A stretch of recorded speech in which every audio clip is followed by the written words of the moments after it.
Tahukah kamu, untuk membuat satu kaos katun, dibutuhkan sekitar 2.700 liter air.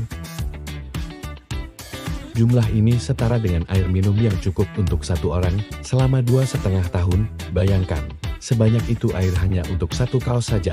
Fakta ini menunjukkan betapa besarnya dampak industri tekstil terhadap lingkungan, terutama jika produksi pakaian tidak dikelola secara bertanggung jawab. Industri tekstil kini menjadi salah satu penyumbang besar pencemaran lingkungan di dunia. Masalahnya bukan hanya produksi pakaian, tetapi juga limbah tekstil.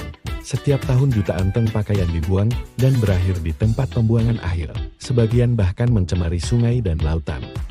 Contoh nyata terjadi di Ghana. Negara ini menerima impor pakaian bekas dari negara-negara barat.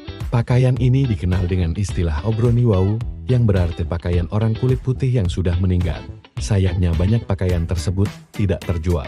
Akhirnya berakhir menjadi sampah. Sampah tekstil ini menyumbat saluran air, menyebabkan banjir di perkotaan, dan meningkatkan risiko penyakit bagi masyarakat. Masalah ini semakin parah karena munculnya tren fast fashion. Pakaian diproduksi dengan sangat cepat dan dijual dengan harga murah. Akibatnya orang membeli lebih banyak pakaian, namun memakainya lebih singkat. Industri tekstil tidak hanya menghasilkan sampah, ia juga menguras sumber daya alam dan menghasilkan emisi gas rumah kaca.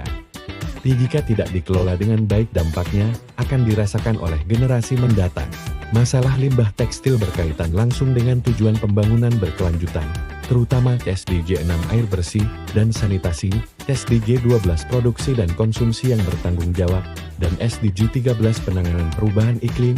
Di Indonesia, industri tekstil juga menghadapi berbagai tantangan, mulai dari tekanan pasar global hingga meningkatnya produk impor murah. Beberapa tahun terakhir terjadi perubahan besar di sektor tekstil Indonesia, mulai dari menurunnya aktivitas ekonomi di pasar Tanah Abang, hingga kesulitan yang dialami pabrik tekstil legendaris seperti RTX di Solo.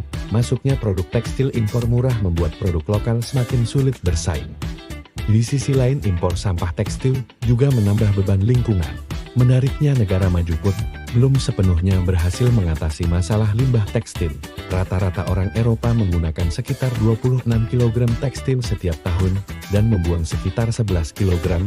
Namun beberapa inovasi mulai muncul. Salah satunya adalah teknologi yang dikembangkan di Swedia.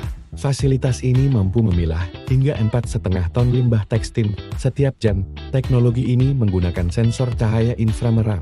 Organisasi internasional seperti Program Lingkungan PBB juga mendorong kebijakan tekstil yang lebih berkelanjutan. Tujuannya mengurangi produksi pakaian berlebihan dan meningkatkan daur ulang tekstil. Jika tidak ditangani dengan baik, bukan tidak mungkin 5-10 tahun mendatang limbah tekstil akan menyumbat saluran pipa di rumah kita sendiri. Karena itu, mengelola pakaian dengan bijak menjadi tanggung jawab kita bersama.